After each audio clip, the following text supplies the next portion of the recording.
But anyways, let's move on to the next one. Yeah, next one is called Pixel Hunter. It's a free AI image resizer for all social media. So I think we all know that like cropping each and every image across for each platform can get like really time consuming. So I finally found one catch-all website that can kind of, you upload one image and then it'll cut it based on the platform. So whether it's YouTube, Twitter, TikTok, LinkedIn, Pinterest, like it'll do it for you. So like, for example, a good example is like for just Facebook, take one platform, right? You upload an image and there's a lot of different things you would need. One is your profile picture. The next is your image post. So what does the hero image look like of a particular article, for example? And then the third is like a cover photo. Those dimensions are all different. This will do it automatically for you. So it's cropping thoughtfully each image. Same with Instagram, right? Everyone has gone through the struggle of trying to have a photo optimized for the square in-feed post versus stories post. There's nuances there. So this will help do it out of the box.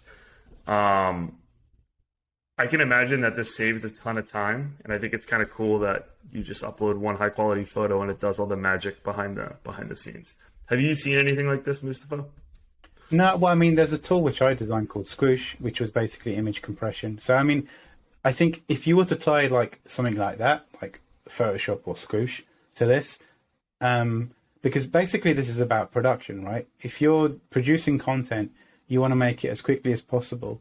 And so if you're able to upload an image somewhere, like produce the image, and then when you export it, it automatically sends it to this service, which produces all, and then you just have a folder.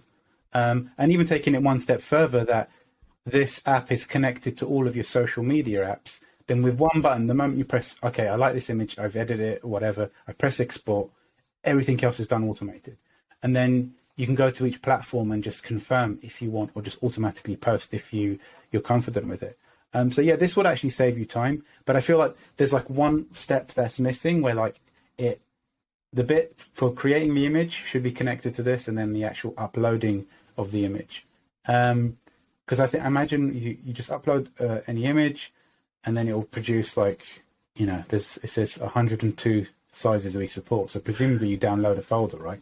Once you've Well, the one thing you mentioned too, which is actually a good point, is that this is just, it sounds like it's just like cropping and cutting the photos based on the dimensions. Yeah. But I don't know that it's actually optimizing the images, like doing like lossless compression, for lack of a better word, making an image file smaller so it loads faster.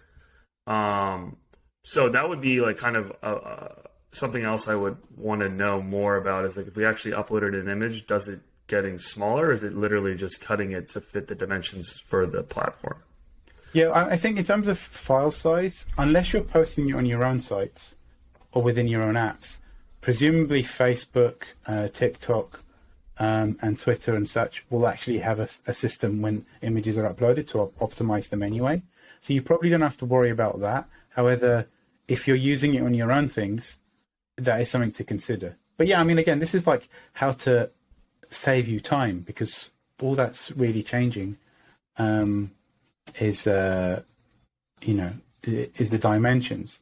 It'll be interesting to see like if it's clever enough to get the if there's like a person in a picture and if it centers them, or is it just basically from the middle doing a rough crop? Because from the example images that they have, it looks like that's how it's doing it. Yeah. But then, you know, but anything that helps save you time. If you're a content creator, then stuff like this is really good, because you need to do this.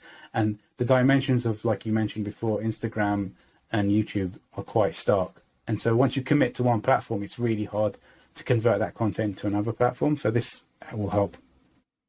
Yeah, I think all of the ones that we're kind of talking about, I think the idea is to help content creators be more productive and save time. Like that's the bottom line, is like ways to save time. And the other thing might be to increase quality. Thank you for listening to today's episode of Design Huddle. The opinions expressed are solely our own and do not express the views or opinions of our employer.